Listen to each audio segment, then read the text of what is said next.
Shep Rose was burning the candle at both ends during his birthday party at the Ryder Cup. Actually, just one candle was burning, and it was on his sausage breakfast that Colin Jost delivered to him live on air. It was kind of funny because Shep Rose had to hurry up and blow the candle before it started to light the set on fire, so there was a little bit of a sort of comedy of errors there, but it was a really fun tribute to Shep, and he got to spend it with Colin Jost at the Ryder Cup. Amy, were you anywhere near the Ryder Cup when this happened? No. What is that, golf? I think it's I think it's a huge golf tournament in Bethpage. The Bethpage Is that like area? Maryland? Bethpage. I'm going to look it up. Bethpage is sort of right around where you just said, and then Potomac vibes. Yeah, totally. And Colin Jost was hosting this segment called Breakfast at Bethpage, like a kind of the early morning show. And then Shep Rose, I guess they know each other a little bit. Shep Rose went on NBC cronies, kind of that kind of camaraderie, and Colin Jost delivered him this breakfast at Bethpage sausage platter with eggs and a bunch of stuff, and then Shep Rose had to blow out the candle as quickly as he could, but it was actually on his birthday. It was kind of fun. Were Austin and Craig there too? I think so, yeah. One of the biggest news updates that I was seeing over the weekend was that they had a big Shep birthday going to Bethpage and the Ryder Cup and a couple of other things, but there was definitely photos of Craig and Austin both there. Very good.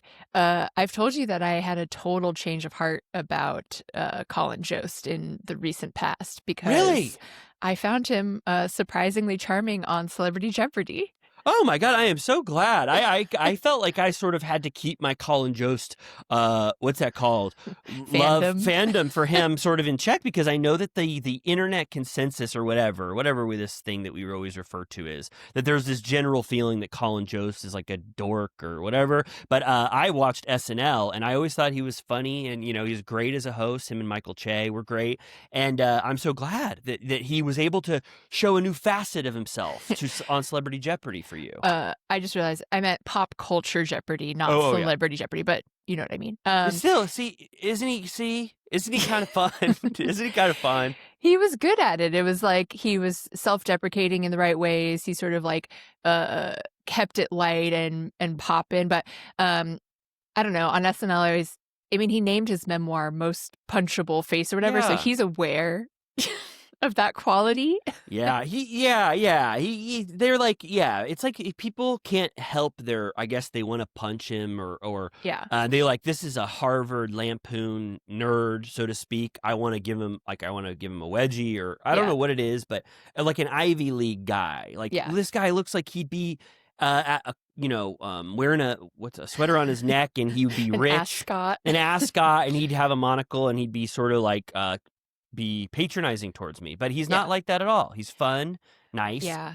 Usually Conan is the only lampooner that I rep on the streets, but I was surprised. But I also kind of feel a little put off by Scarlett Johansson. Like, she kind of scares me. So them as a couple, I'm like, what's your guys' deal? Oh, I'll say I like Scarlett Johansson as well. I know that there's some people say, oh, what the hell? But I think that she seems fun and nice. A great, wonderful career. I mean, think about the stuff she's done. They're perfect for you. Perfect pair. I love those two. I feel like she mostly makes slop these days, but that's fine. Shit, what slop? Slop. She had a little Wes Anderson era that I appreciated. She got to be in a Wes Anderson film. She's been in a few. Yeah. I can't remember that one that I always think about in the desert. Asteroid City. She was in Phoenician Scheme as well. Can you remind me? I was trying to remember about She's like the German, like ancestor or whatever. Yeah. Oh, she's great. Oh my God, I got to remember that scene. Oh my God, yeah. So I love that Wes Anderson, thinks that she's fun. I think she does one for them, one for me. She's like, I'll be this. She does like 10 for them, 10 for me. 10 for them. I'm gonna do this garbage. Black Widow is her name, I think. And she's like, oh God, you got to kill me off. I can't do any more of this garbage. And they're like, sure. We'll Did they kill her? Yeah. Oh my God. Like, didn't everyone die or something? Oh, sorry, yeah. spoiler. I don't know. I'm glad you brought this up finally. Avengers Endgame. Who did that? Who's that big purple man? Thanos, Josh Brolin. He's amazing. He's Josh Brolin? Yes, that's Josh Brolin. Oh my God. Oh, we need to have a Marvel podcast. I'll tell you my 1/10 of my knowledge about Marvel. Josh Brolin is Thanos. I had no idea. Scarlett Johansson says, "God damn, I gotta get this little vial. But you have to die in order to get it." And her and Nighthawk, I think that's Jeremy Renner. Yeah. He goes, "I want to die. Let me die first." And she does this iconic thing where he jumps, and then she jumps, and then she does a little hook, like what is this called? Like a hook. Like a hook shot gun or something. She shoots a harpoon gun at him, and he goes, "Oh shit!" Because she harpoons him, and he gets to just dangle, and she actually blows her brains out. She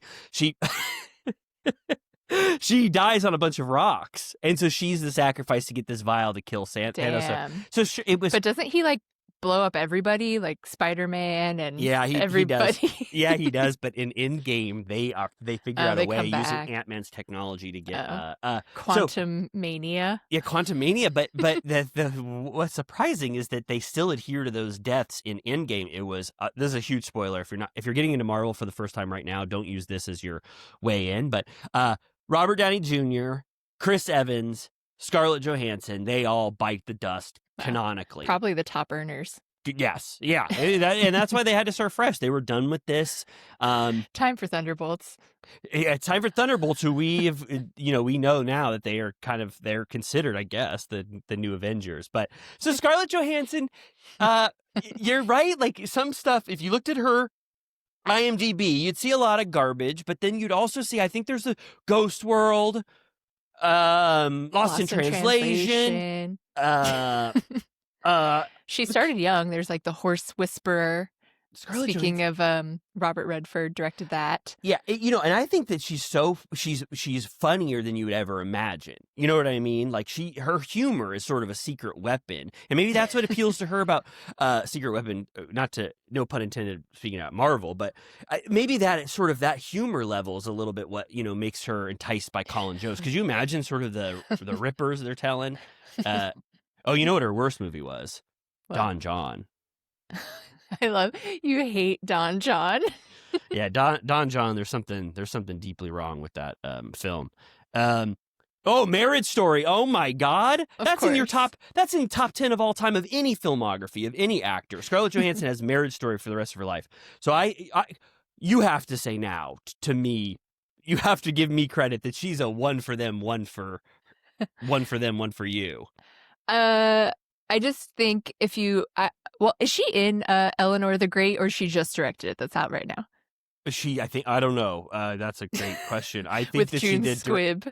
I think she just did a June Squibb. But think about this. Wait, I haven't even scratched the surface. Under the Skin. Have you seen that? I've never seen that. Oh my God! It's by the guy that everybody loves. That director who makes a movie once every 15 years, Jonathan Glazer. Oh, okay. I've never seen that. I've never seen Lucy. Oh, yeah. I don't think you need to see Lucy. But The Island, a classic Michael Bay film. Match Point. Match Point. What about Scoop? I didn't want to say it. Scoop. Oh, she's a wonder. I've never seen any of those films that you just mentioned. Match Point, Scoop, Vicky Cristina Barcelona. But come on, this filmography, this is about as good as it gets for a contemporary actor, don't you think? With some garbage in there. I feel like she's one of the people that Marvel sort of upended her streak a bit, I keep disagreeing. Phoenician Scheme, Marriage Story is post-Marvel. She died as Black Widow, and then she came back in one of the best Noah Baumbach films of all time. People like Jojo Rabbit. Some people don't like it. But I'm just saying, come on, please. Let's give her a little bit of credit here. And her and Colin Jost, I mean, do they have... Are they have kids, yeah. Oh, good. All right. Well, I want to know more about that now. Scarlett and... Maybe we can get an exclusive. That would be awesome. I would love to interview either one of them. If whichever one wants to be come on. We weren't, or Amy wasn't so sure about either of you. Yeah. So and explain Riley yourself. Loved you. Yeah. And Riley loved you, so you don't have to explain anything to him. He'll just sort of nod knowingly in on this riverside while you explain yourself to Amy. Yeah. Impress Amy. Dance for me. Okay, well that's great. I think that it's up now to the Turtle Time listeners to declare whether or not they think that Scarlett Johansson's duds outweigh her wins. Yeah. And I think Don John, for me, is the epitome of a huge pile of shit. And if she's able to overcome that for me, then it's good. Okay. Yeah, pretty much the only person I give the Marvel pass to is Mark Ruffalo. Because why? he really does stuff for him. Oh, I would say I'm gonna keep tooting my Scarlett Johansson horn. I would say that Scarlett Johansson's career outrivals her Marvel era. I think that her wins here are glorious. Marriage Story, Phoenician Scheme, Asteroid. If you say Phoenician Scheme one more time, she's in that movie for like 3 minutes. Asteroid City, say what you will. Also in that movie, very briefly. Girl with the pearl earring, we love it. Don't you think? I agree. I appreciate Mark Ruffalo. He's an amazing actor. I mean, you can count on me. Don't get me started. But can't you say that Marriage Story is comparable with the highest highs of Mark Ruffalo's? I'm not as obsessed with Marriage Story as you. I like it, but it's not going to be like... Wow. When was the last time you saw it, and how many times have you seen it? At least twice. It's all good. Right. Okay. All right. Okay. I love that. I think that's one of my favorite movies of all time. Top 20. Yeah. Whenever I think about that miniseries, I Know This Much Is True, that Mark Ruffalo's in, I am torn to shreds, obsessed with him, love him. I guess you're right, though. He does do, he is in Now You See Me, too. Then you get a Foxcatcher. They're an amazing, they're amazing parallel filmographies in a way. They both do the one for them, one for me strategy. He's like, I got to eat food, so I can't just always do Kenneth Lonergan films. Yeah. Like, look at this. He also had a rom-com era. He's got pure shit. I mean, the Brothers Bloom, oh my God.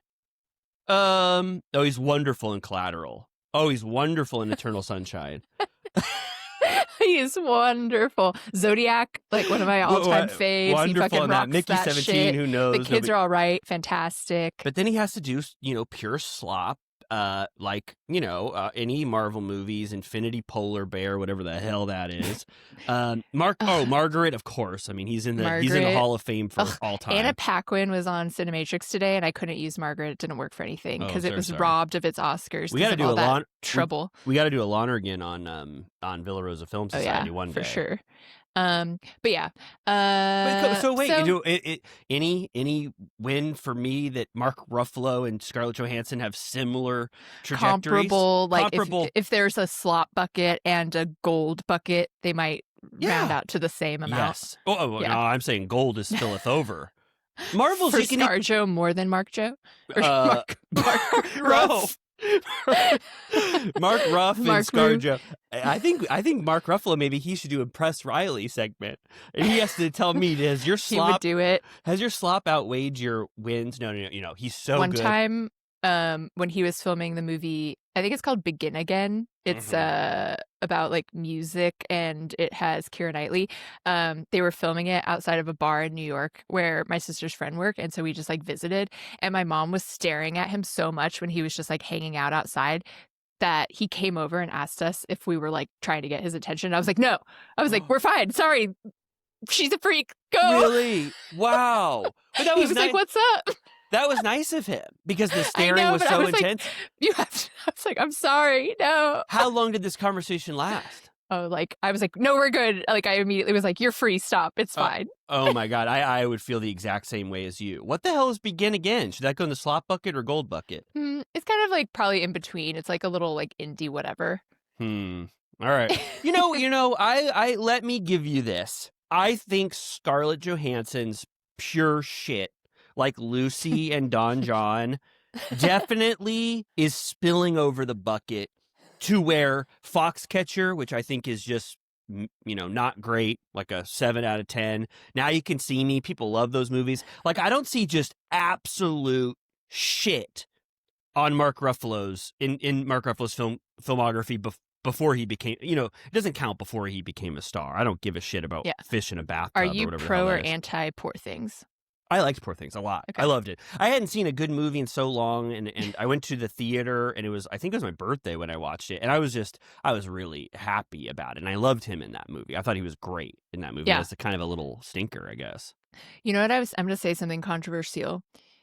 Take it with a grain of salt, audience. But I was saying how it's unfortunate the plight of people that were once Woody Allen fans, because there's not really anyone doing movies about like intellectual adults with like adult problems anymore. And I think maybe the only person I could really think of is Nicole Holofcener. Oh yeah. That's so I'm like, can we just like give her like $1 billion? Oh yeah, that's great. Yeah, she really does fulfill that same sort of movie, well, whatever you would call that, aesthetic of that, where it's like I think her movies are so wonderful and just about very like sort of more commonplace stuff, not very heightened dramatic stakes or anything. So that's a great comparison. So I guess, what the hell's Nicole Holofcener doing next?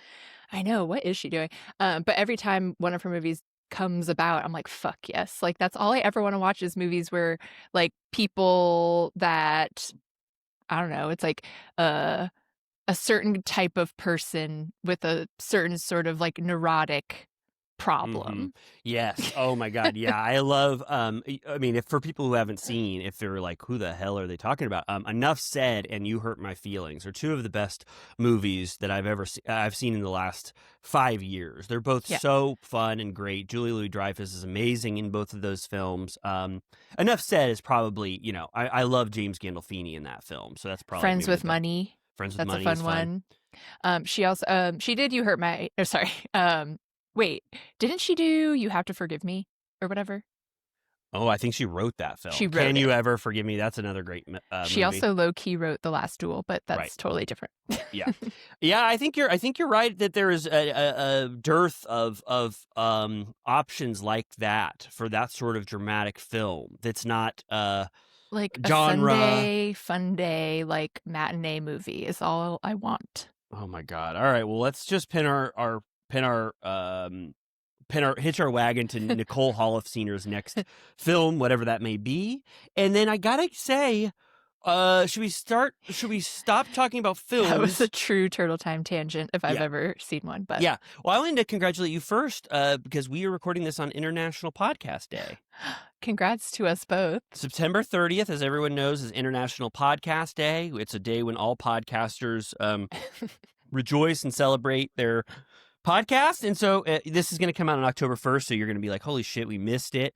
But yeah, Amy and I are kind of celebrating, and we've been texting back and forth and getting each other gifts. And I think it's maybe I'll make myself a cocktail later. Yeah, I think I was gonna get drunk later too, just to honor this. And then we got some sad news here. This is gonna be rough. Before we're gonna talk about this, the big one is the BravoCon schedule. We haven't even taken a whiff of that one yet, but we're going to talk about BravoCon schedule. But I just have to say, unfortunately, speaking of hitching a wagon to a star, I hitched my wagon big time and bet big money on Brittany Cartwright on World's Toughest Test Special Forces. I said, I think that her and Teresa are going to be neck and neck at the end, when it's going to be like they take over for those two guys, and the two guys say, okay, we retire now. Teresa and Brittany, you're the two toughest people. You command the league now. And so I lost about $600 because Brittany Cartwright, apparently. I didn't watch this yet, and I know we should have done a fantasy league for that stupid ass show. Yeah, I'm gonna watch this. I think that I was taken aback. You know this, but I was gone for 3 or 4 days. I didn't have a lot of time on my hands, so I wanted to watch this. So I'm going to catch up probably. But I found out through Deadline and through TMZ, they said Brittany Cartwright bit the dust big time on World's Toughest Test. She said, this is what she said. I don't know if you heard this. She goes, from the minute they put a bag over my head, I knew I was completely fucked. She said, they put a bag on my head. It was instantly scary because everyone who's had a bag on your head, it's pure darkness. And then they pushed her out of the thing and she had to roll around in mud. And she goes, this sucks. Mud is horrible. And then I think that I don't know if you saw this, and I didn't get confirmation on this, but did she have to come out of a helicopter a little bit? Did you see that at all? Oh, was that Did that happen already? I also it got spoiled for me, so I didn't watch it, but I will watch it. But I'm pretty sure she had to do. So she says, "I conquered my fears." Here, I'm just going to say she did this. I think that I'm almost positive that she did climb out of a helicopter, and she said, "I conquered my biggest fear, which is fear of heights," which we've talked about on Patreon a lot. I'm going to say this. Brittany has this recurring nightmare. I'm not going to spoil it, but she has a recurring nightmare that a Santa Claus from the mall is constantly holding her over a ledge by her feet and whispering, "Ho, ho, ho," dangling her. And so she was able, she says, danging her from a ledge. And she was able to conquer that. So she had a moment where she said, "I am proud of myself." Yeah. But when she got on the ground, they go, "Start walking." That's just this is just the first 5 minutes of our thing. You have to walk now really hard with a big saddlebag of waters or something on your back. And she goes, "I'm completely fucked." She's like, "Fuck this." She said, "Fuck this." She goes, "I can't do this. I think this sucks."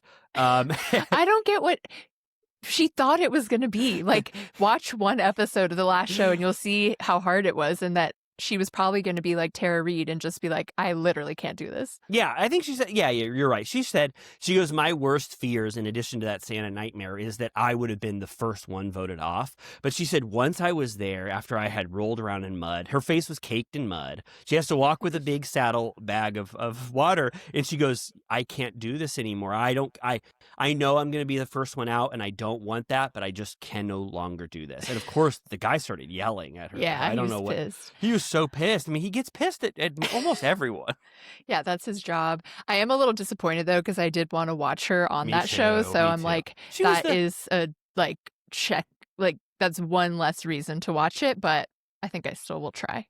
Yeah, I blew it with my fantasy league, because I think I did Brittany, and then I did Chicken Fry, and I think Chicken Fry is cruising for a bruising. Oh, by the way, we're recording this on Tuesday. You have until, I think, 5. No, I think you have till, I have to check. You have like until either 5 or 7 our time to vote for whoever you want on on Dancing with the Stars. Also, I will give Ilaria a grain of salt, because I just saw that their dog died like 3 days ago, and I was like, maybe that's why she was so not with it on Dancing with the Stars. Is there anything that explains just the human condition like that, where you never know, and I'm being serious, you never know what someone is going through? When we saw her dancing, you said, "What the hell is this?"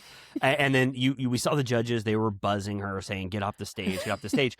Look at what Ilaria was actually dealing with. One of their this is so. I saw the post too. It's that really cute little white dog that they said that she's had for so long. They gave such a beautiful tribute to it, and it's very possible that when she was trying to dance, that she was grieving. So I'm gonna. Will you tell me after Shirtle Time? Will you tell me what number I need to text to do 10 votes to Ilaria?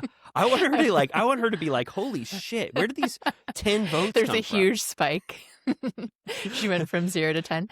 I don't follow F1, but I think his name is Lewis Hamilton. I think he's like one of the most famous people in the entire world, but I just don't know who that is. But his bulldog died, and I literally cried because his post was so dear. And so everyone going through something like that, shout out today. We love you. We're all going through something. Don't like, we need to know every year at one point someone is dealt a devastating tragedy, and we're all just overcoming it or dealing with it. And so it's good to always keep that in mind. So you Hilaria, people saying that she is not a good dancer, what the hell? You never know what she's going through like that.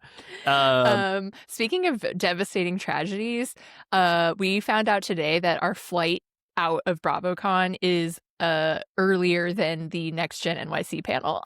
They gave us, they strategically, Bravo is so smart. They go, "We're going to put one of the best things in the world at the end of Sunday to entice people to want to stay as long as they can and be a part of BravoCon." And the only private jet we could take leaves at what, 3 or something?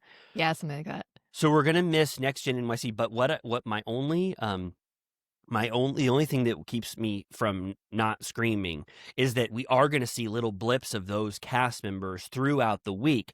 Yeah. And speaking of, this BravoCon schedule came out, like you just said, and there's a Battle of the Sexes panel, and it has Ariana Bierman, Joe Bradley, I think Charlie, maybe, possibly Charlie, really? and a bunch of I don't know. Actually I was just trying to make it seem more enticing. Let me see. Ariana Bierman.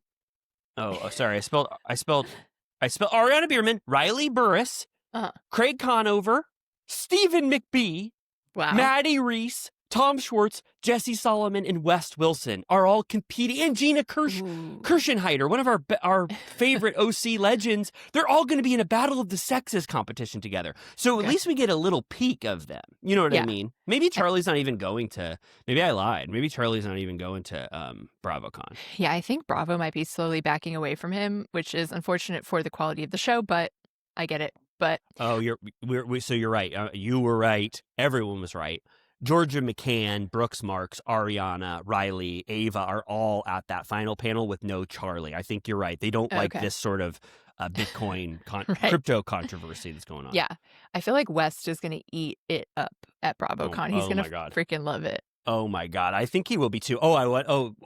Some other heavy hitters was that Summer House tidbits panel where it was like, did you see it? It was like, they're going to talk about the new season and share little details about what's going to happen this season, and it's the full cast of Summer House pretty much, which I loved. And then you go ahead. No, I mean the one main thing I underlined was Watch Party by Bravo: Vanderpump Rules premiere.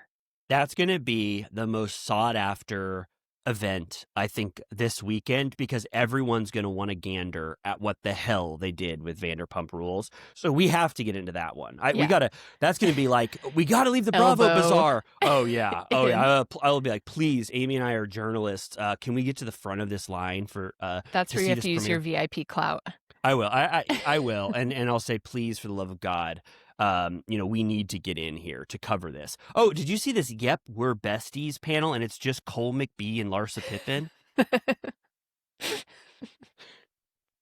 What about this one? The Lisa Vanderpump panel. It's just Lisa, and you get to ask her anything you want, I think. Did you see this one? I literally still 2 years in never know when you're kidding. No, sorry. That was no. The second one was I think. Sorry. Yep, We're Besties. Cole McBee and Larsa Pippen, and I think there's a few other ones. And then LVP is just her holding court. Wait, we can stage. Ask her what Vanderpump Rules means. Yes. If it's not officially confirmed that these are her rules that you have to live by, then I think that we can ask her that. And then there was one other one that I was really excited by. Anything else standing out to you? Parents' night. That's people who are parents. There's some of the titles are just very funny, like Housewife to Housewife: A New Lease on Wife. Oh my God. I love that. And also Ariana Madix is hosting a center stage panel just herself, talking about her life on Vanderpump Rules and also the transition to Love Island, which of course we are going to go to that. Yeah. It's perfect in every way. The only sad thing is, like you said, our jet is taking off right before the Next Gen NYC panel. So that's kind of sad. Yeah. I wonder if, I feel like Ariana now, the expectation for her fashions and glam is so high that she's going to really have to work her ass off that weekend. I'm going to be looking. I'm going to say what's going to supplant the revenge dress. Also, they're doing a huge experiential activation for that. What was that? What's that? Amazing brand that Amanda Petula and Sierra and Ariana are all lost in the desert, like Pantene or something. I think it's a huge Pantene activation where we're going to be able to put some of that stuff in our hair. And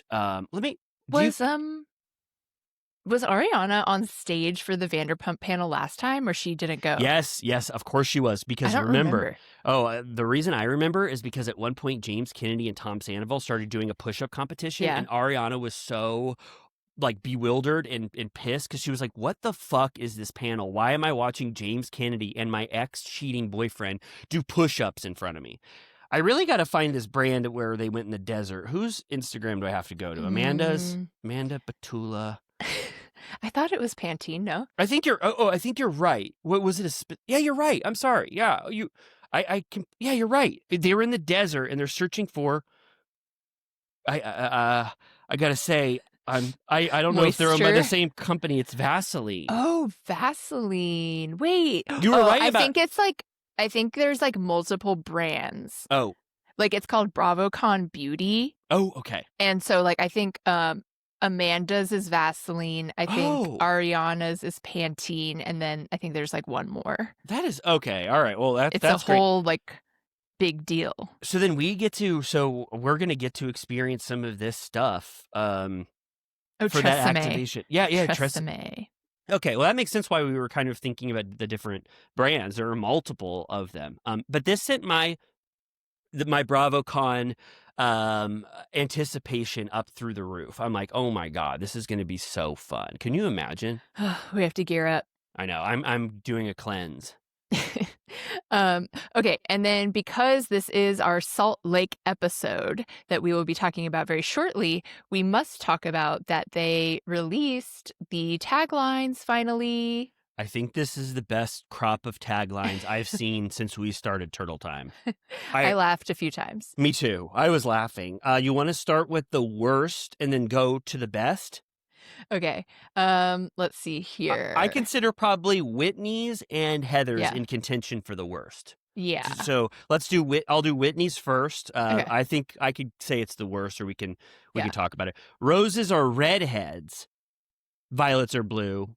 Don't come for me or I'll come for you. So she's not even like usually a redhead. I don't think she gets to claim that. I think that they say what are 4 things, that are new about this season, and one of them was her hair color, and so she just kind of did a play on Roses Are Red. Stolen valor. Heather Gay, my nest is almost empty, and this bird is ready to soar. Pretty weak. Just it's the first thing you'd think of. If you said, hey, I'm going to be an empty nester, then they're like, oh, a bird is going to soar, I guess. Yeah. Because if the nest is empty. I think Bronwyn next. Yeah, let's do that, because I think we probably agree on the best 2. I think it's the best 2 I know. So let's do Bronwyn. You want to say that one? Sure. If my closet had skeletons, at least they'd be well dressed. It's all right. Yeah, I don't really think of her as clever. I don't really think of her as a skeletons in my closet person. I mean, right. She does have a wonderful wardrobe and she is well dressed, but I don't know. I would want someone who has more skeletons in their closet to have that tagline. I wish it could have been like, I dressed like a hot dog last year, but guess who's got, but I still am putting the mustard on. So just like, you know what I mean?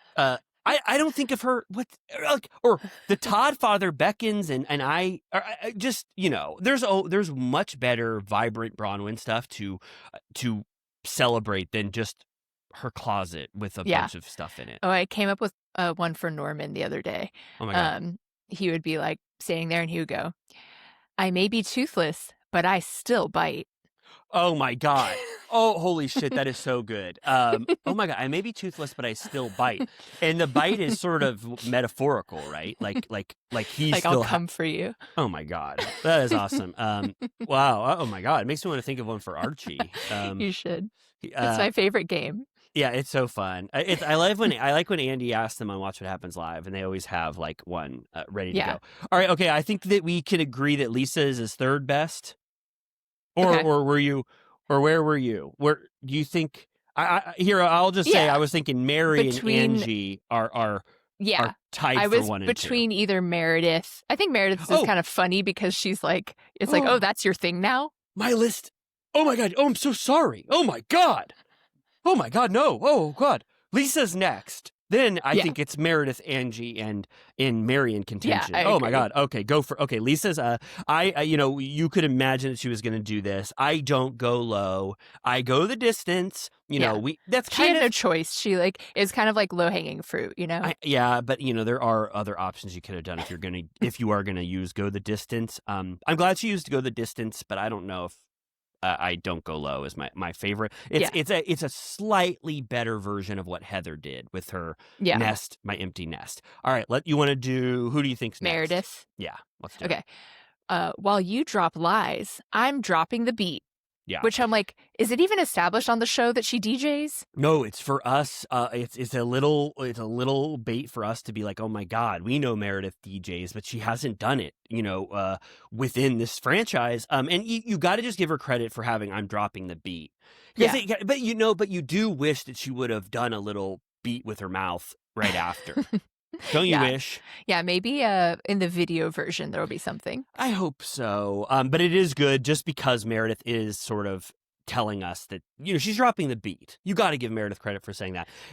I think that Mary's is the best. I do too. It's so simple and perfect and catchy for Mary. So let's do Angie's next and then Mary's. Okay, but Angie's, it's good. I laughed at I Am Greek. So it starts out with I Am Greek, and I laughed. I was in Whole Foods and my internet cut out for a second, and it was just like, oh my God, if it was just I Am Greek, that's really funny. It's like, it is top 3 things that you think about when you think of Angie. She goes, I am Greek, and the rest are just a tragedy. Oh my God, that is amazing. Don't you think? Greek tragedy? Yeah. Yeah, it's really good. It could have been like, my people started modern civilization and I'm here to stay or something. Totally. Yes. Oh my God. You get in that early Greek mindset, and it's sort of limitless possibilities of what could have been the tagline. But Greek tragedy, it's sort of like, it's the simple play on words or whatever, like Heather and Lisa have, but there's something about saying Greek and then using tragedy to describe the rest of the cast. It's so good for Angie.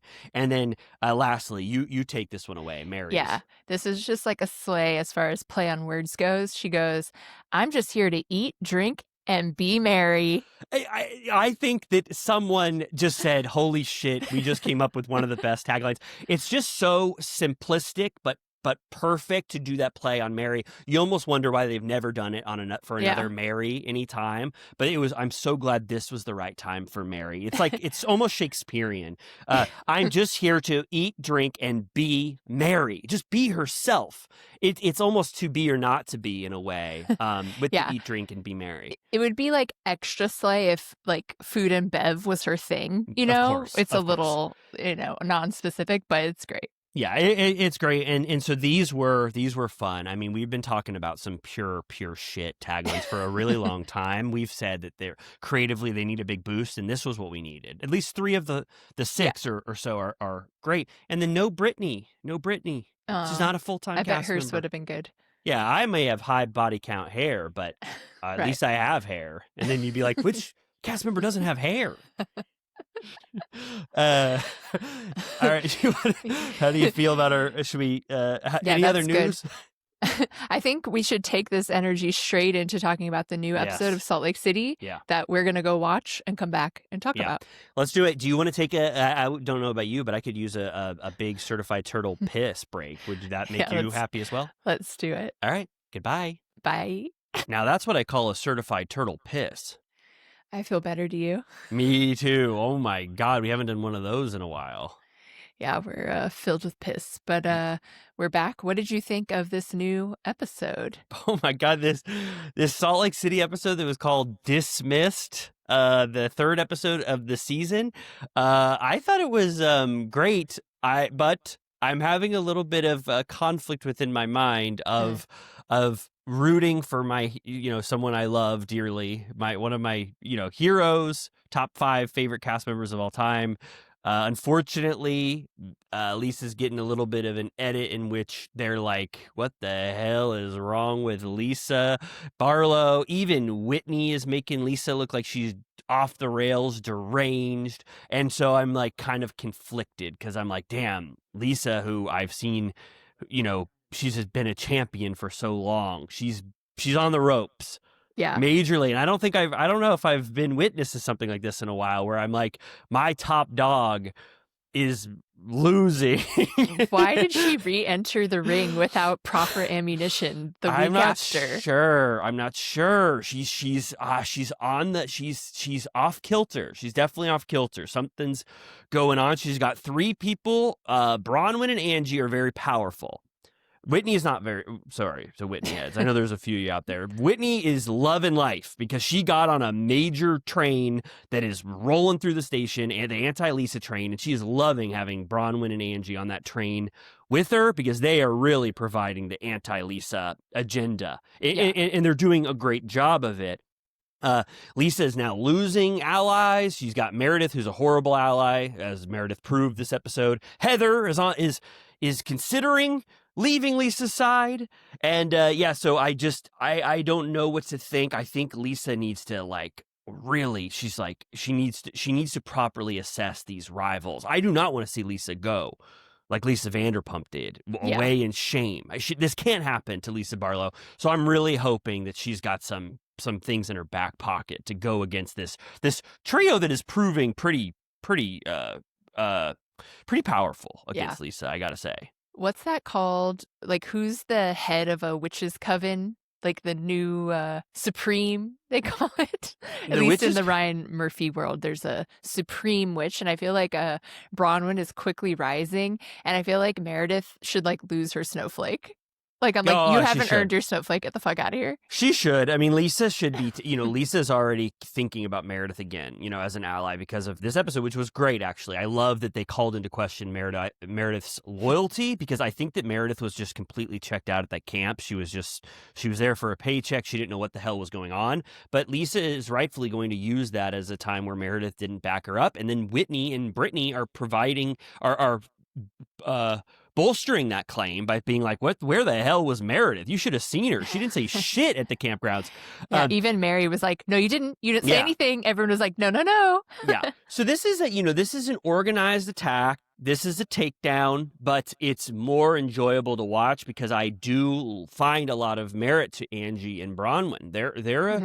They're a major duo to reckon with. And so I don't know. But again, I'm more mixed on this because with Lisa, these lawsuits, I know people will say, God, Riley, read the lawsuits. They're horrible. Vita Tequila meets somebody barf.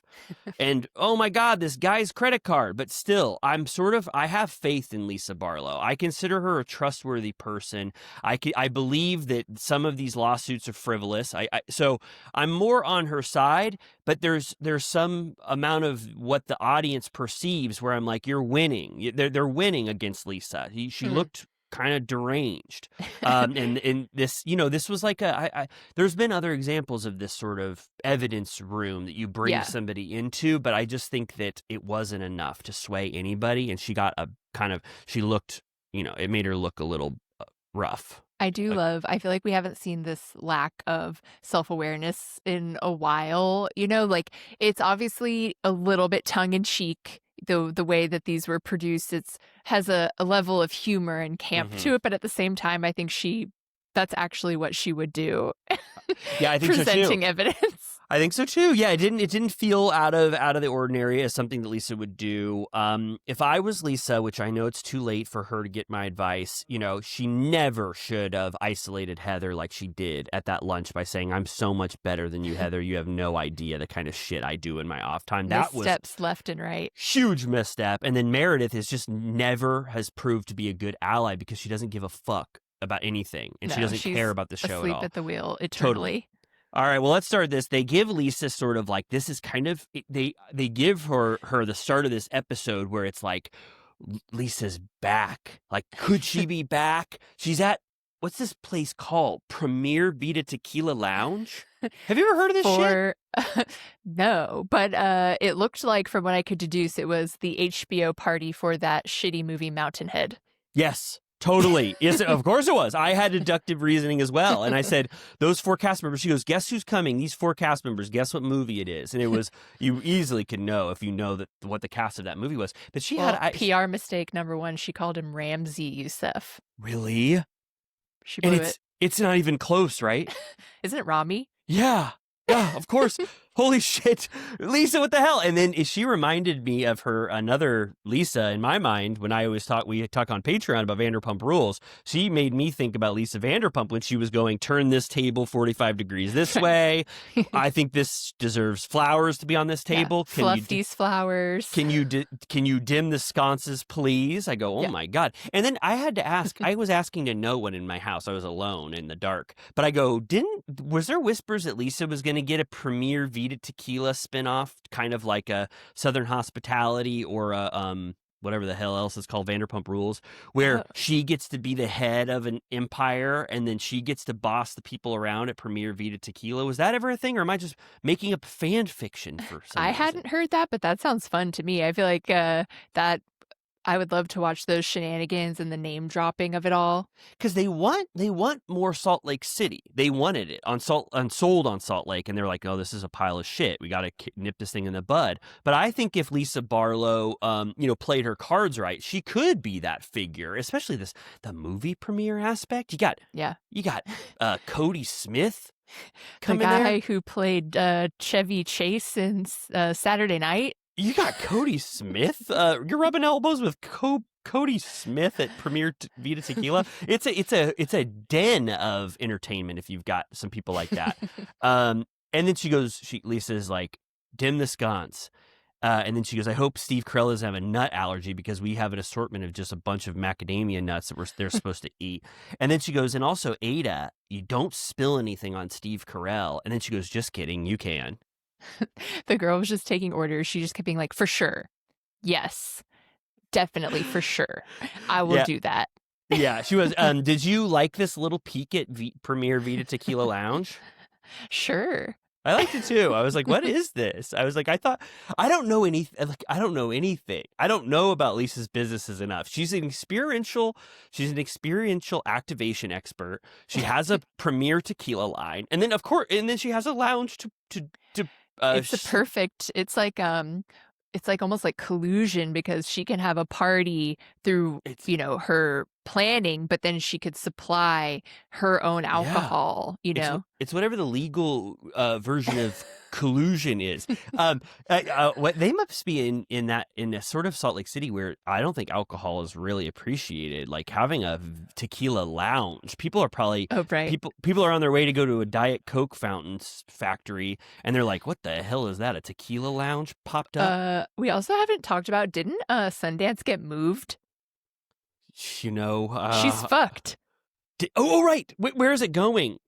Was it Robert Redford's final stand where he was like, he said, this is so, I'm just being silly. I love him and I'm not being dismissive, but was he like over or not? Sorry, he didn't say that, but was he like, you can't move Sundance until I've moved on? And then were they like, we're moving? Where do you think it moved to? Moved to Boulder? Colorado. Oh my God. Lisa, oh my God, how many more losses can Lisa take? You heard it here first. Robert Redford said, over my dead body, and they killed him. Holy shit, to get it to Boulder. Colorado Tourism Board poisoned him. Oh my God, this is a horrible thing that we've just stumbled upon. In 2027, it's no longer going to be in Salt Lake City. It's going to be in Boulder, Colorado. I don't know what that's going to cut into Lisa's bottom line for sure. Huge. They also did a little bit where she's like, yeah, I have lawyers for everything. We dot our T's and dot our I's and cross our T's with lawyers. And then it showed Saul Goodman. It showed like every TV lawyer you can think of. And then it was like, warning, not accurate, like just for TV purposes. Holy shit. I didn't see that. It showed Saul Goodman. You just like blinked for like 30 seconds. I thought it was showing, you know what? I thought it was photos of her actual lawyers, and I was writing. I said, haha, real photos of her actual lawyers. But it was a bunch of TV I think it was lawyers? Like Elle Woods and like the guy from Suits and, everyone you could think of. Oh my God. Sam Watterson. Sam Watterson from Law and Order? Yeah. I'm going to bring up the forbidden name again. He's in a lot of Woody Allen movies. Sam Watterson, of course. Mm-hmm. He's in, I haven't seen this film, but I'm pretty sure he's in Hannah and Her Sisters. He's in September. He's in Crimes and Misdemeanors. He's in like a whole, there's a lot of reoccurring players in those movies. Oh, you said it, not me. Not that I would know. Never seen any of them. If I remember correctly, because I stumbled upon the cast list for some reason, but Sam Waterston who's Carrie Fisher and the other sister. No, her friend Carrie Fisher and whoever. Who's that wonderful actor who I've never seen this film, but anyway, Sam Waterston has to take two of them on a date, and Hannah and her sisters, and he clearly likes Carrie Fisher a lot more, so he drops the other one off first. I see. But I've never. It's like one of the Wikipedia entries or whatever for that film. But then Lisa says this. She goes, I got Saul Goodman. I've got Sam Waterston, and she goes, and guess what? I'm planning a thing with a big lunch later where there's going to be a few surprises. A few people are going to go skeet shooting with me, and then I'm going to have a lunch. And she told this to her new confidant, Amy, right? Oh, yes. Uh-huh. Yeah. And then so that sets us up for what this ultimate, Lisa's clarity lunch, as they call it later in the episode. Yes. Then we go to lunch or dinner, not sure, with Bronwyn and Todd. I think it was an early lunch. Maybe a early bird dinner. I think it was 11:20 a.m. Okay. I'm pretty sure. It was, what was that place called? Maestro's? Something like that. They need a new sign. It was just like a PVC, or not PVC. What's that called? That like vinyl exactly sign. I know. Yeah, I know exactly. And they sat down, and Bronwyn's like, "There's been a lot of changes in our house." And then the waiter took their drink order, and she was like, "I'll have a Dr. Pepper," and he was like, "I'll have an iced tea." And I was like, "Is she about to say that like she quit drinking or something?"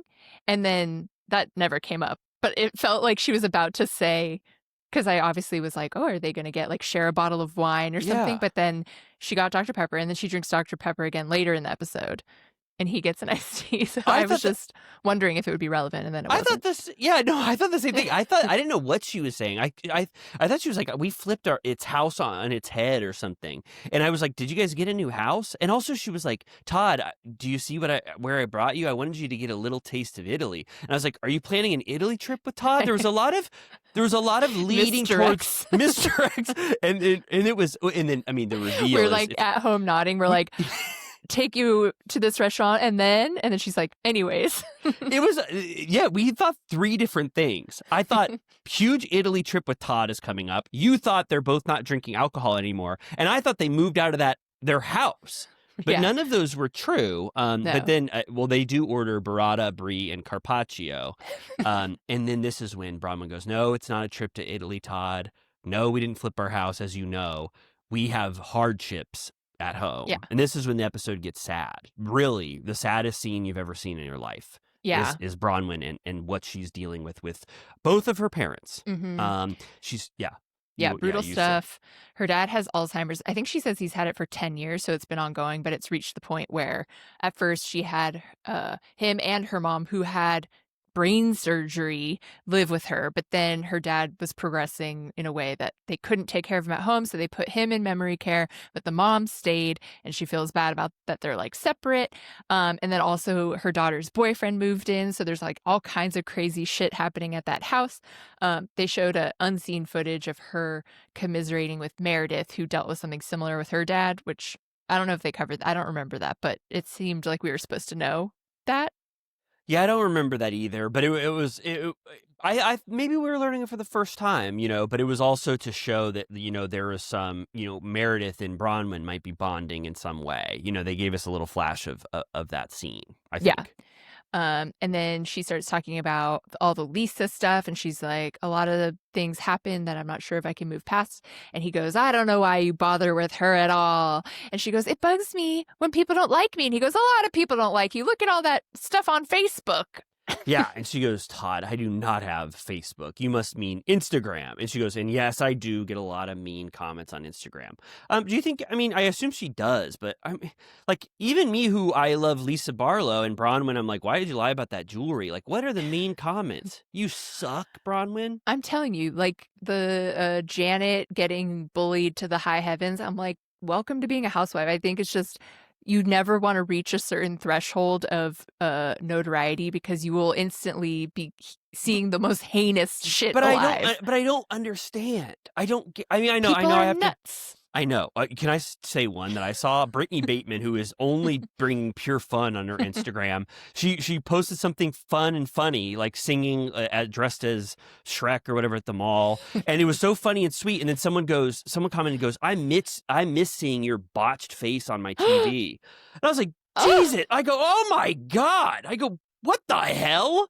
Why? Why would you ever say that to someone? Yeah. No, it's crazy.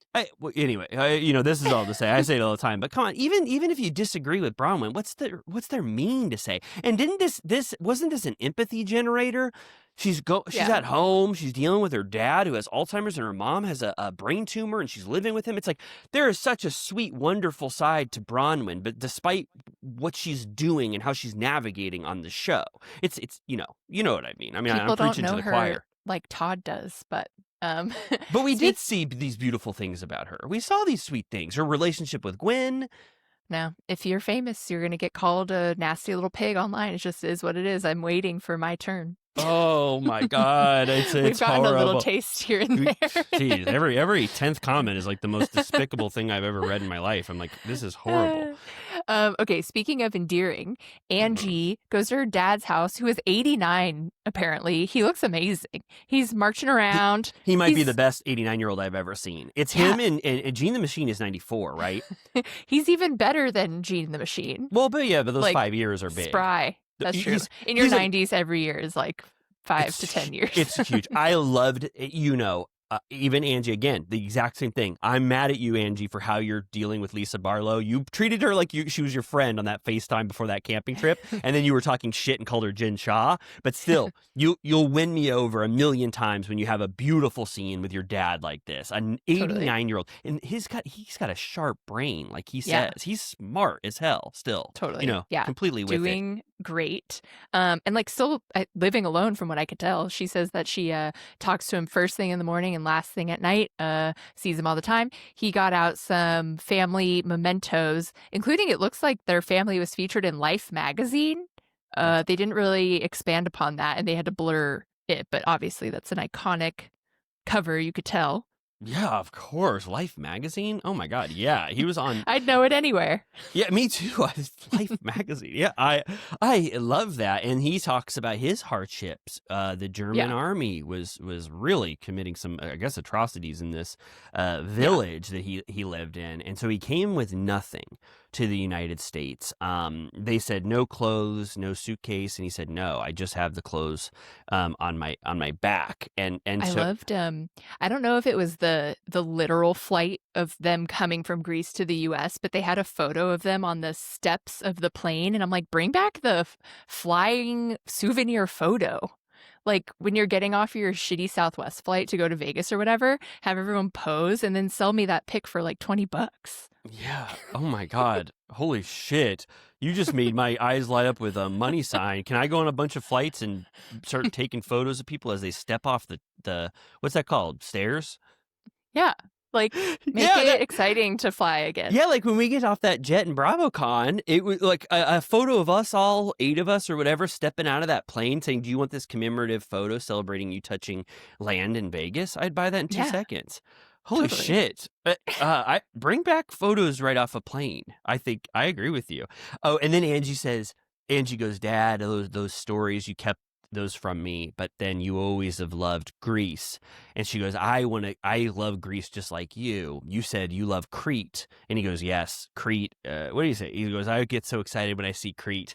And she goes, I've wanted to live the legacy of your Greek roots to my daughter, Electra, and I want to send her and take her to Crete. And the dad says, I love that you want to still continue our Greek roots like that. Yeah, she's literally crying just at the thought of Greece. And I'm like, it's so somehow charming. I feel like in the past with like the Judice or Judices, however you want to say it, I've always been like, all right, enough about the being Italian. I get it. And then with Angie, for some reason, I'm like, Greece. I'm the same way, except I can take all the Italian stuff of the Judites as well. I totally get what you're saying, but I'll take as much as that as I can. The Italian stuff. Yeah. You reminded me actually how much they talk about how things are in Italy, and when they go. But there's something about I just don't think I'm very accustomed to seeing a lot of Greek stuff besides Greek mythology, which I love, Zeus and stuff like that. I don't really, or the Olympics, I don't really see a lot of Greek cultural stuff represented on television. And so I'm like, I love it seeing Angie represent Greece for me. Is the living embodiment of My Big Fat Greek Wedding, the way that they are obsessed with Greece. I bet she loves those movies. They're so obsessed with Greece and My Big Fat, I guess it's called, Greek Wedding. Did they ever go to Greece in any of the 3 films? Yes. The third or the second? They didn't go in the first, I don't think, right? What happens in the second one? Definitely the third. Yeah. Oh, sorry. Definitely the third they go, and it's the worst movie I've ever seen. And the second is really bad. The second one. Me and Megan fired up My Big Fat Greek Wedding, the first one, and I was like, this is charming. I get it. It's like fun, independent film. I get why this took over the world. Like, we needed Greek stuff in our life back then. And then the second one, it's like, oh my God, this is pure shit. You couldn't replicate the magic. It sucked so bad. It was like Father of the Bride Part 2. Like, just a horrible sequel. There's something to it. I like when Steve Martin falls in the pool. But isn't that the first one? Oh, right. Sorry. I love the first one. The second one, I don't like when sequels are like just recreating all of the best moments from the first one. Like, just do something different. You know what I mean? I also, because, this is because I was young when I saw it, but, and this is on me, but I thought that Diane Keaton was so old because I was so young when I saw it. And I was like, she's pregnant? What the fuck? And like in retrospect, she's supposed to be like 40. Yeah. I used to be like, ew. Yeah. I saw it more recently than you. So I was like, oh my gosh, this is wonderful. And this so easily happened. So different. I don't know. There's something really nasty to me about the idea of being pregnant at the same time as your mom. Like, I do not like it. It like icks me out. I'm sorry. And that's the second one, right? Apologies to the public if that's offensive, but I really don't like that idea. Could you, a bunch of, sorry, Turtle Time listeners, if you're pregnant at the same time as your mom, it's only funny because I'm like imagining. Be pretty rare. Yeah. Yeah. Remember when Steve Martin's trying to park all those cars in front of his Pasadena house in the first one? You're just keeping remember the first one? The hot dog buns? I think me and Megan were going through the same phase. We were watching My Big Fat Greek Wedding and that movie at the exact same time. So they're like kind of commingled. Okay. Did we express how sweet this scene was with her dad? We did, right? I love it. And I am so excited that watching that, we know that she gets to go to Greece so soon. One question, he goes, I just made you a big hot pot of Greek coffee. I had to ask you, what the hell is it? It looks like super concentrated. The little pot was so small. Yeah, super concentrated. I want to know from anybody who knows what Greek coffee is. I'm not going to look it up until you comment or tell us what is Greek coffee. What's special about it? I kind of want to know because it looked like Angie was really waiting, like savoring, drinking that coffee. All right, next scene, right?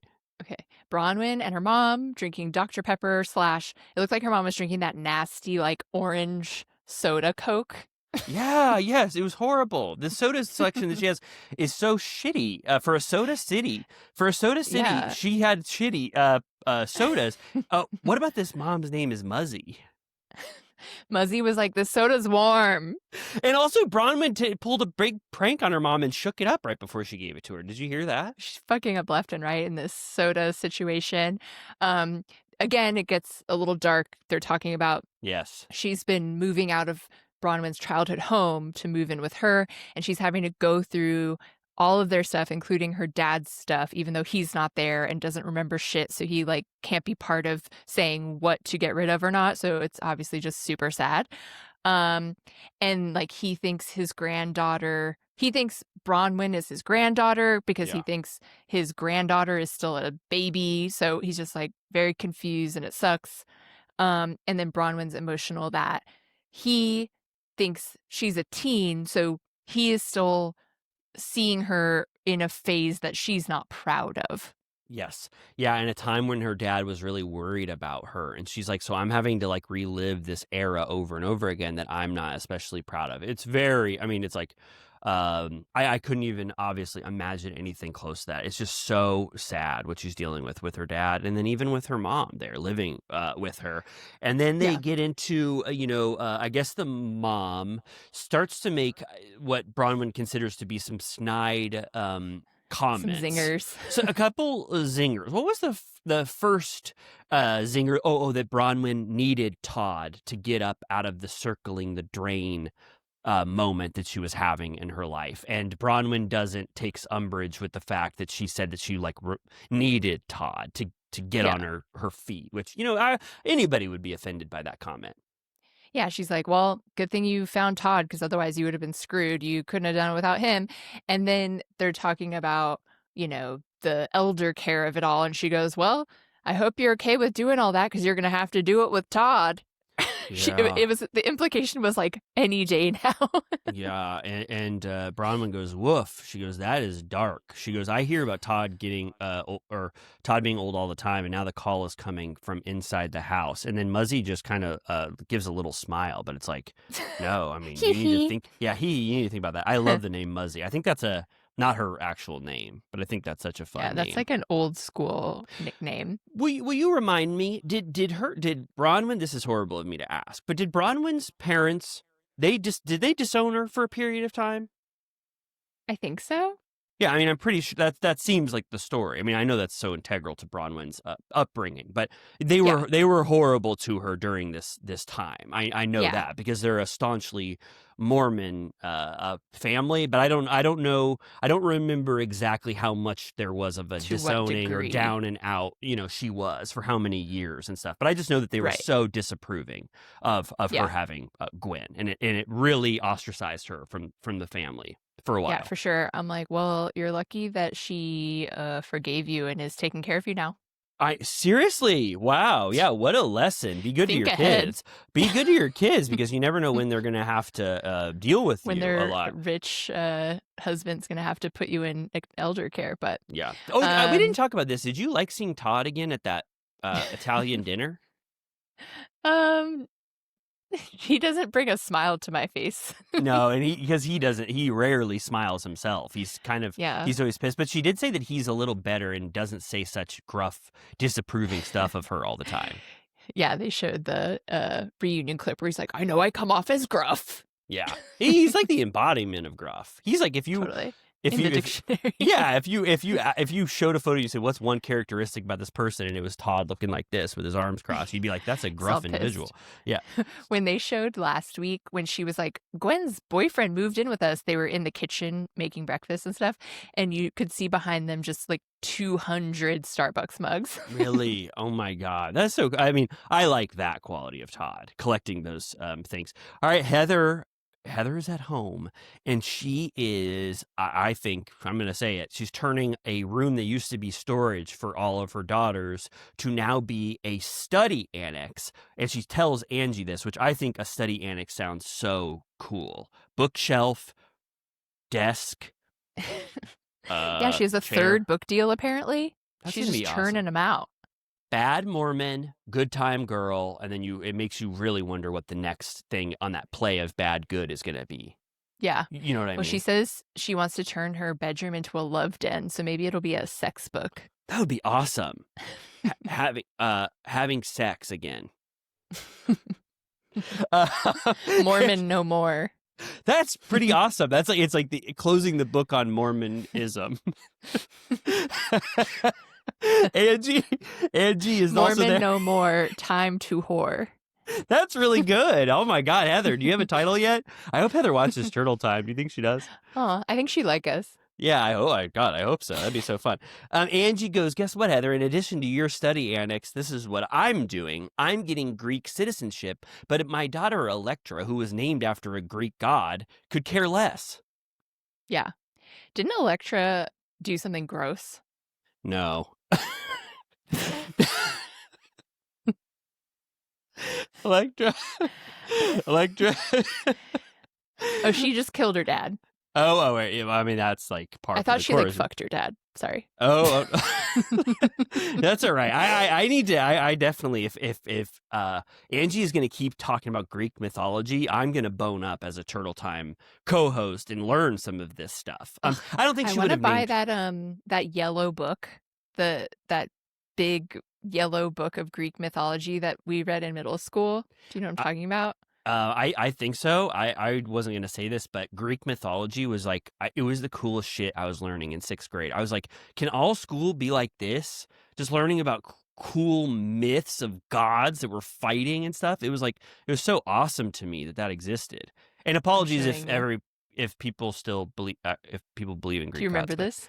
Oh my God, no, that is so cool. Amy is holding up D'Aulaire's book of Greek myths. I don't think that was I'll out buy it just for fun. You should, because I don't think I was allowed to have that. Or I don't think that was out when because I was older than you at the time. I don't think I had access to that book.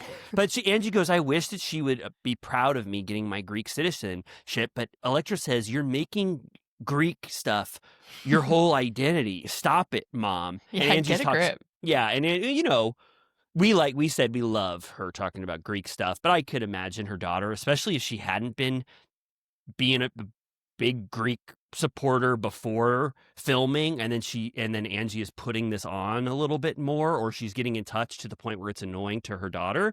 But then Angie uses it to represent the fact that her and her daughter are going through some friction as she becomes a teenager, like she's losing her best friend, which is, a sad thing. I can empathize, with that and what that means. Right. Okay, then they're like, how about Amy's party where Brittany sold Angie out and Heather, you were nowhere to be found. And they start talking shit about Lisa and saying how she she dipped out on the camping trip to be with Ben Affleck or whatever, but meanwhile her Instagram photos are AI, they say, of her alone in a hotel room. I'm just gonna start accusing people of having AI photos when it's just like a face-tuned photo. Yeah, I'm gonna be like, is that AI? What did it mean? What did it mean? Like, you can be at a Ben Affleck premiere and then go up to your hotel and take a photo of yourself. Evidence. It wasn't a good gotcha. It was like, okay, like, what did that mean? I mean, just to say that I guess she face tunes herself, right? Yeah, to Heather. Yeah. And then Heather says, well, also when I had lunch with her, she was saying how her life is so much bigger and better than all of ours. So that she's definitely holding on to that, and loyalty lost. Yeah, Heather, like I suspected last week, was really upset by Lisa bragging about everything and pretending she's so above Heather. I mean, like we talked about last week, Heather has written books. She's got a successful business. She is just as powerful as a cast member as Lisa is on Salt Lake City. It's time to compare them. You can compare Heather and Lisa's life for sure. So that was the worst thing Lisa could have done. And Heather's thinking about it now. They had a Watch What Happens poll saying, is Lisa's life better or different than everyone else's? And everyone was like, no. Oh, yeah. Of course they're going to say that, though. We don't know what secret fun stuff Lisa is doing, but you don't say that to anybody ever. Like, just live the most fun life, rub elbows with Ben Affleck, but don't say I'm better than you. We don't say that kind of stuff.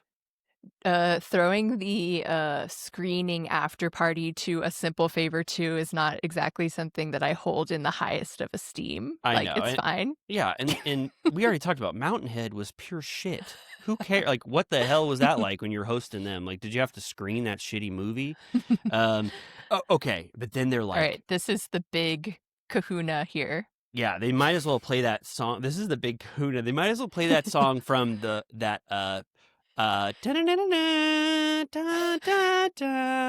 the bad, and the ugly. Ennio Morricone. Yeah, Ennio Morricone. They might as well play that Ennio Morricone theme song. And it has Lisa wearing a cowboy hat, boots, old Western sepia. Do you say sepia? Sepia-toned film stock, and she's firing guns in the air, skeet shooting, and she blows one up completely.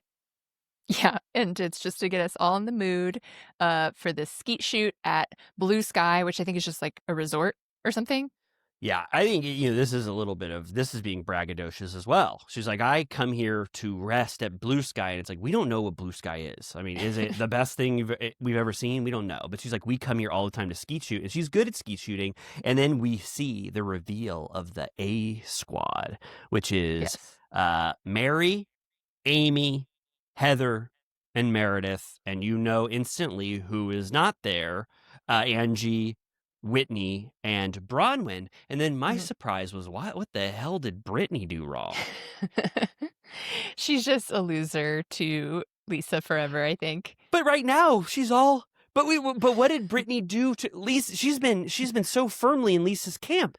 What was Lisa thinking? Not inviting Brittany. You want to rub Brittany wrong when she's defending you, the only one who'll defend you. I was just like, that didn't make any sense. That's true. I didn't even question it for a second.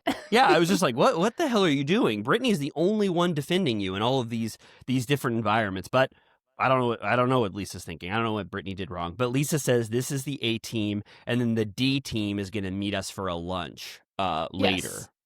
Yeah, she goes, I don't want those backstabbers here. Who knows what they would do with a gun?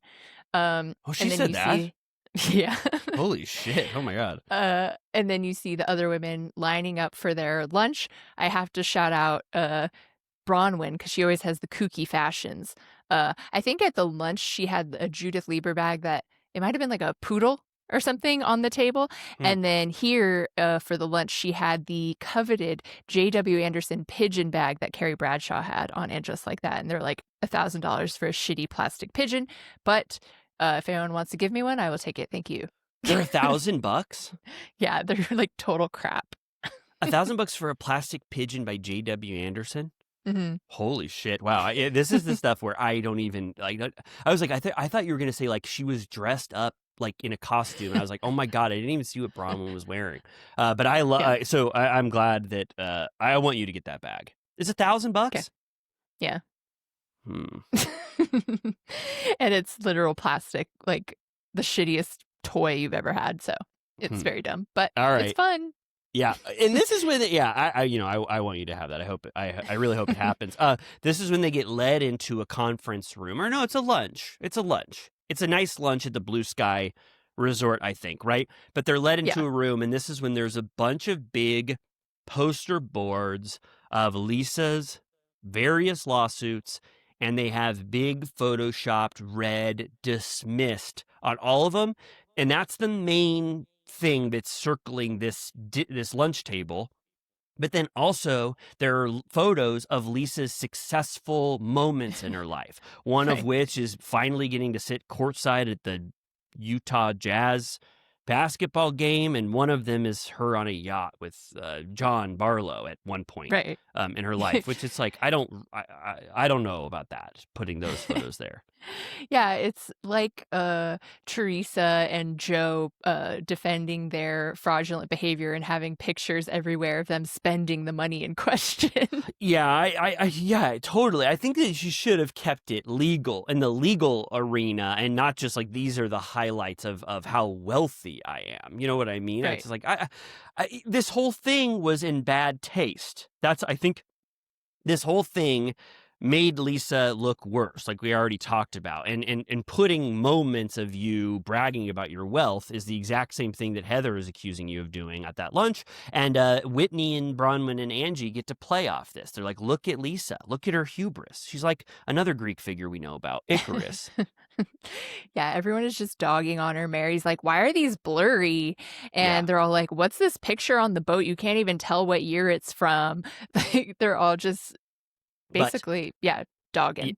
Yeah, but obviously heightening how childish they think it is to make her look bad. If somebody else did this and they had 4 allies, people would be squealing with delight, saying this is the funniest thing I've ever seen. It's only because 3 vocal people hate it that they're calling it shitty and blurry and this sucks and look at that yacht photo. Bronwyn's like, those aren't even front row seats because the front row is folding chairs, so nice try. Oh my God. Yeah. She kind of got her with that one. She was, those aren't court seat. And then what Lisa goes, people can sue you. Lisa goes, people can sue you for absolutely anything. They can say you have too many Chanel bags. I want one of them. I'll sue you right now. And this dinner is about allegations first versus facts. And she says this is, well, she doesn't say this, I don't think, but it's labeled as this is Lisa's clarity lunch to get clarity on all of these accusations against her. Yeah, she goes, today is all about me and the things people like to discuss about me. So today you can get total clarity on all the misinformation and lies. And everyone's like, we already read all the cases. That's why we talked about it, because we already read it. And she goes, you didn't pay the extra $25 to get the dismissals. Yeah, it's funny that on these court websites, they'll be like, do you want to pay $25 extra to see whether this case was dismissed or not? It's like, no. It's like, you know what I mean? It's like, nah. Yeah, I'd prefer a world where it wasn't dismissed. I think I said this without knowing anything last time, or I don't know the cases against, Lisa or whatever, but she says at one point that most of them are dismissed, and Bronwyn and Whitney kind of agree with that, but they say the one that is not dismissed is this former business partner. They're sort of pretending it's a former lover that she owes $400,000 to, which to me could be an embodiment of toxic business, a business turned sour, but the editors are not putting in, producers are not putting in enough to get Lisa out of this one. But again, it reminds me of times where there's just one piece of evidence that might qualm our fears about this thing. And are we just not getting that one piece of evidence that exonerates Lisa about this business partner? Like if you and I looked it up, would we be like, this is clearly not Lisa's lover. She had a bad business partner, but they don't allow that for us to know. They let Bronwyn and Whitney and Angie sort of pull the rug out from under Lisa and let her sort of have to deal with this one lingering case. Right. Yeah. If we are to believe what is in front of our eyes, she thought that they were going to gloss over the main case that they cared about. That's actually the only one we've really heard about. There was the Vita one or whatever, but we didn't really hear the details. The one that they were really sticking on was this guy with the Amex and the loan and all of this. So if that's the one that wasn't dismissed, she maybe shouldn't have brought it all up again because they had more questions. And Bronwyn was like, was it dismissed because you paid them back? And she goes, it was dismissed because it's none of your fucking business. I was like, oh my God, she gotcha immediately. Yeah, totally. Yeah. And she keeps saying it's a fanciful tale. And I'm like, I don't know if that was also the thing that you should be saying as the one, comeback for all of these accusations. It's a fanciful tale. And then she even made her cocktails. They reveal at one point what her cocktails were at this thing. And, they weren't the best cocktails names I've ever seen. One was just called Dismissed. One was called A Fanciful Tale. And then the first one, she was like, I'm going to not go with the theme here, and I'm just going to call it The Distance. They should have called this episode Fanciful Tale. That's better than Dismissed. I always think that they could have done better with their titles. It of course should have. It should have been called Lisa's Clarity Lunch. That was also great too. Maybe we can work Fanciful Tale into our title. Yeah, that sounds good. Let's go with that. But what I was saying is that I don't know if Whitney and Bronwyn and Angie know enough to where Salt Lake City is a small town, and do they just know this person? Like, are they purposefully just making this a shadowy figure that makes love to Lisa that she cuckolds John with? It's like, or do you just know who this person is? And you're like, we know she had a business partner before Vita Tequila, and that all makes sense, but we want to make this look as salacious as possible. Do you know what I mean? Right. Yeah. I mean, I think they are sick of her shit, and they finally have a little meat on the bone, and they're like, let's take this to the distance. Take this to the distance, but you think that they are just using this as a weapon against Lisa as a takedown method? Yeah. Yeah. And so if you were putting Lisa Barlow on the shady business scale, where 10 out of 10 is who's the worst business person? Jen Shaw. Jen Shaw, horrible business person. Oh my God. She did some of the worst business I've ever seen. I'll give her a 9 out of 10. Where is Lisa on the unscrupulous business practices, you think? I don't know, but I think anyone that's on the Housewives is automatically like a 4 at least. Okay. I say 1. I say 2. You think she's a 1? 2 on horrible business. I think these experiential activations are perfect. I think Vita Tequila has had one lawsuit against it for somebody What's with the Amex? I think that okay. Some people will correct me. Bravo docket. People who've listened to the Vida Tequila. I haven't listened to They that actually episode. do have one. Yeah, I know. I I will. Oh my God, I will. I'll do research someday. But it's more believable to me that it's not a cheating scandal, that it is a former toxic partnership gone sour, and she owes some things that they're still litigating from this partnership. That kind of makes sense. Remember, he said, "You owe me money," and she goes, "Overwhelmed." Face palm. Yeah. Yes. It's. I'm letting myself be guided by the edit, and if I just did one little bit of research, maybe I would know where Lisa does fall on that scale of bad business. I think stuff. just the way that she's like sputtering, it makes me more suspicious. All right. Yeah, I think people, a lot of people don't like Lisa. And so there's a huge section of the Salt Lake City audience that is being wowed by this evidence. And they're like, oh, I always knew Lisa was pure shit. And you know what I mean? Think about how overwhelmed and confused we've been when we've tried to do anything business oriented around business licenses, tax numbers, EIC numbers, like your Los Angeles business fees. Like there's so many things that you're supposed to do, and then add on to the fact like we haven't even made a certain amount of money that would become unmanageable. But once you get to that point, I feel like you were really dealing with fire very quickly if you don't know what you're doing. See the McBees, although I think theirs is just actual fraud. Yeah. But like I can understand why a lot of people get in hot water because they're just not good at all of the details. Yeah, I think you're right. And in mismanagement or being disorganized or having a lawyer do something stupid with your money or accountant, that makes more sense to me. Just by having this sort of empire where you don't know what the fuck you're doing. I mean, that's what Whitney did. Whitney had a business that failed probably from a bunch of just bad, stupid decisions that, she lost a lot of money. Angie is, I love Angie, love her, but she is playing she's being a sort of, she's playing two sides here. She's like, look at me. I am so, I just want the truth and the answers. I didn't, I accuse you of being Jin Shah, which is a horrible remark if you want to be friends with someone, but she's like, I just want the truth here. And I think that she's playing on this fake friendship she has with Lisa when she wants to take down Lisa just as much as the others, just as much as Bronwyn. She really does at this point. So she says, what does she say? She goes, you can call it a fanciful tale, but this isn't, this isn't Cinderella or something like that. She says in her confessional. Right. She also says, you are the one that dug behind Bronwyn's back. And they show the clip of the reunion where Lisa goes, well, I heard that you didn't even buy that necklace, et cetera, when she was talking about speaking to the jeweler or whatever. And she goes, she's the one that got busted lying over the jewelry that she didn't buy and couldn't buy. And then Bronwyn's like, you're the one who can't stop talking about me. She goes, you called me a whore at Amy's party. And she goes, I never called you a whore. And she's like, well, you said I suck dick for money. And I was like, again, Bronwyn's got it buttoned up. She really does. One though, I get to pull out a little grudge against Bronwyn. She goes, "You're the one who can't stop talking about it. You pulled me to talk to you about that party." And it's like, no, I remember last week she wanted to talk to Angie about the Jen Shaw comment, and you made yourself get in the middle of her talking to Angie and said, "Fight me. I want you to fight me. I need you to.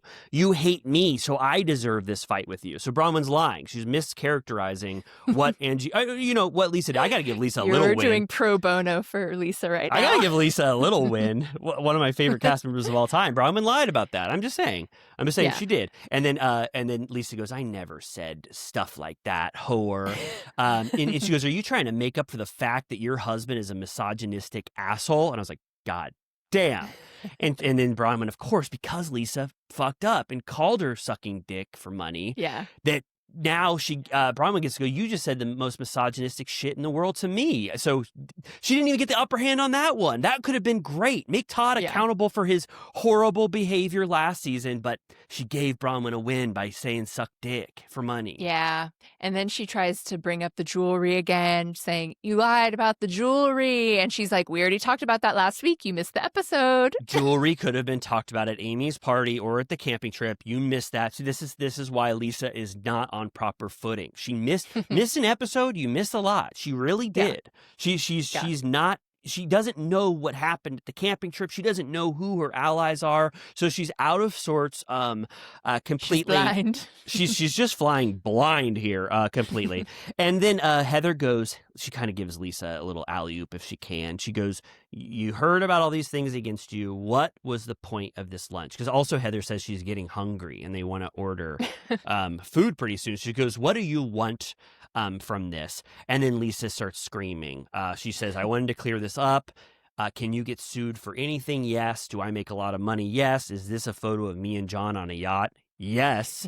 And then that's when Whitney gets to go, she's crazy.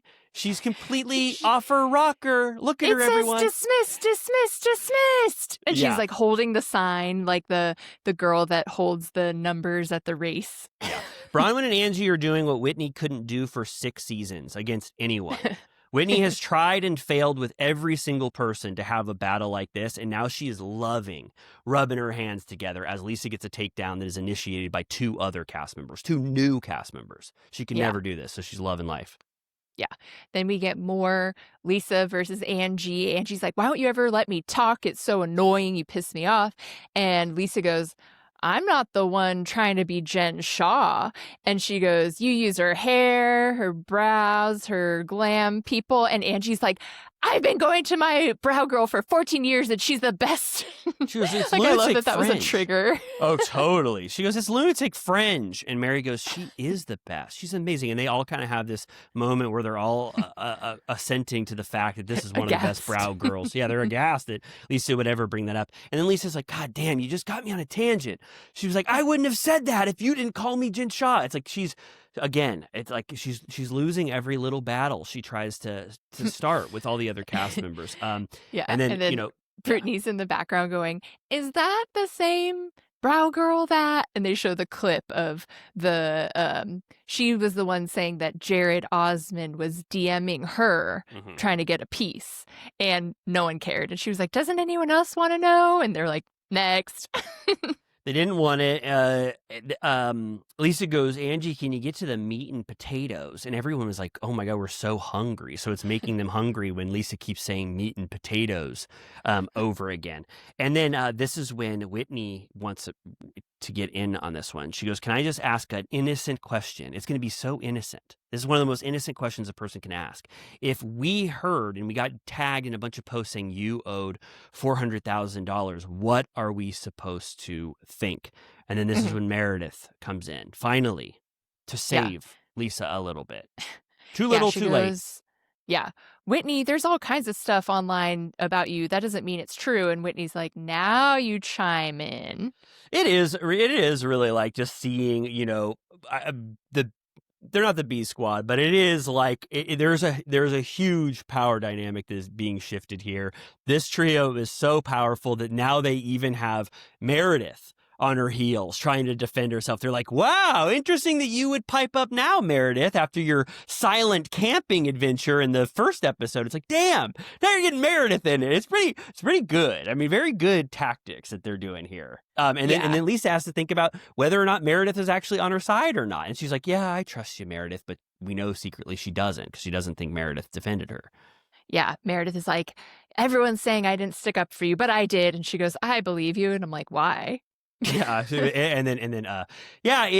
they're kind of, this is an allyship that they're also trying to poke holes in, because they're like, man, if we could get Meredith out of the Lisa camp, like we can really take Lisa Barlow down. And then Lisa goes low with Whitney, but I'm all for it because they're talking about her business. She goes, how's the process been unwinding your business? I was like, God damn, wow, okay. And then Whitney goes, we don't talk about businesses.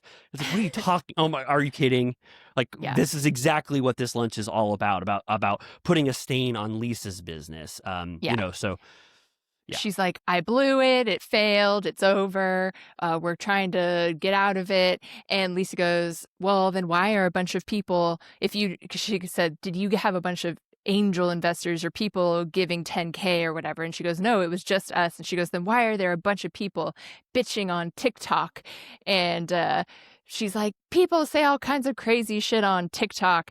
And she goes, Lisa's like, you're the last one that should be talking. And Whitney goes, she's scared of the truth. This is all a ruse. She's hiding the truth. And she goes, I'm not hiding anything. The judge said dismissed. Yeah, and then I think Lisa is like seeing red. She started cursing, and I think she calls Whitney a fucking redneck.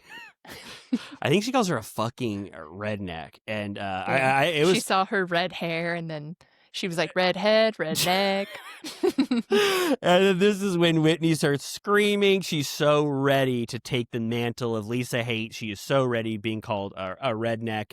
At least she didn't call her what Paris Hilton called Lindsay Lohan. Do you remember that? Ooh, you just made it pop in my mind, and if I know what it was, I won't even say it, but I think I know. Is it start with an F? And F is it 2 crotch? words? Holy shit! Wow, I don't know how I knew that because I never saw a clip of that. It's iconic. It was a huge deal. When did Paris say that? I think it was like a paparazzi video. Really? Oh my god! Yeah, it was Paris. They were feuding. Oh my god! Paris versus Lindsay Lohan. Could you imagine? When was this? What a time! Oh my God.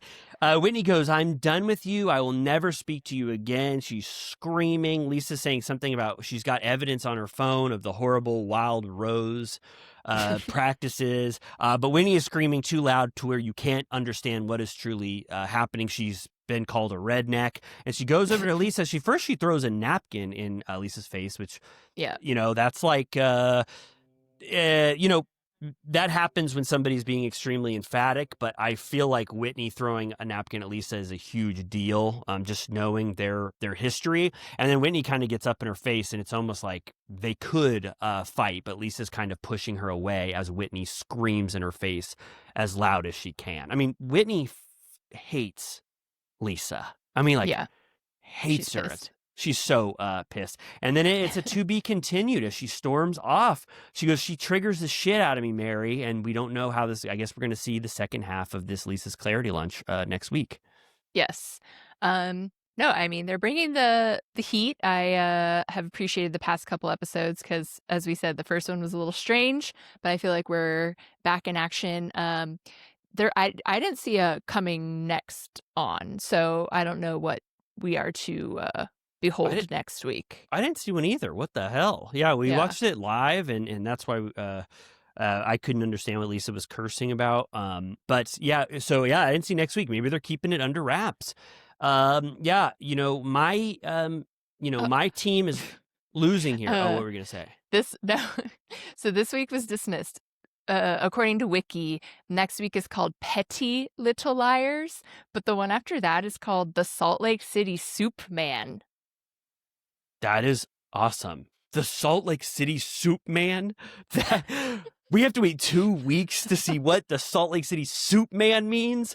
The Salt Lake City Soup Man. Oh my God. I think that's one of the best titles I think I've ever heard in my life. Yeah, that's insane. This one should have been called Case, and then the next one should have been called Dismissed if it was going to be a part 2, and then the Salt Lake City Soup Man. What did you say next week? It's like the Stinky Cheese Man. Oh, of course. Oh my God, I love the Stinky Cheese Man. He was amazing. Speaking of iconic books, and oh my God, he stunk so bad. All right. Well, I can't wait to hear what his tale is, and Salt Lake City I thought it was a good one.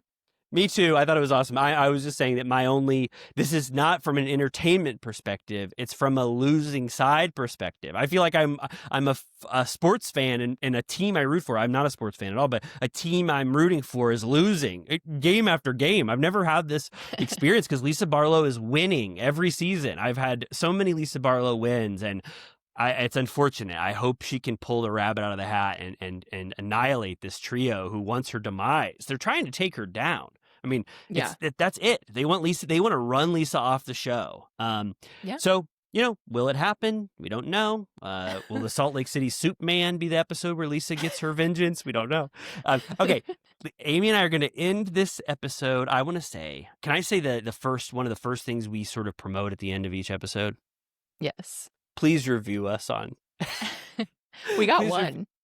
Last time. Really? Yeah. Was it? It's good. Really? Five? Sorry. Yes. Oh, great. Okay. Yes. Yeah, It review us. says, love this pod. Amy and Riley bring the jokes, good vibes, and some wonderful tangents. Can you guess who said that? Oh my God. Was it one of our friends? Smelly314. Smelly? Smelly 314. We were just talking about the stinky cheese man. That's kind of like smelly. It was him. So please review us. And then if you can't review us, if you don't know how to work Apple Podcasts, I barely know how to leave a review on there. You can give us a thumbs up on YouTube, subscribe on YouTube, Spotify comments, any engagement, like an Instagram. We love that kind of shit. We feed off that thing. Yeah, that kind of stuff. Yep. And then, as always, we're on Patreon. There's a few different tier levels, but even at the most basic tier, you get an extra episode every week of us recapping Vanderpump Rules. We're on season 7. It's great. We just learned about, as we discussed earlier, Brittany has a fear of Santa throwing her off of a high-story building. You don't want to miss it. New one every Monday. Every single Monday like clockwork. And as of this episode, when it debuts, the Villa Rosa Film Society would have put out our second episode, which is all dedicated to the Blair Witch Project, which our screening room VIPs got to choose. So that is out now on Patreon for $10 a month. What the hell do Amy and I think about the Blair Witch Project? You'll have to listen to the episode to find out that. It's true. All right, let's say goodnight, goodbye. We love you. We'll be back Friday for our last episode, Orange County and Miami. Goodbye, good night. We love you. Goodbye. Goodbye.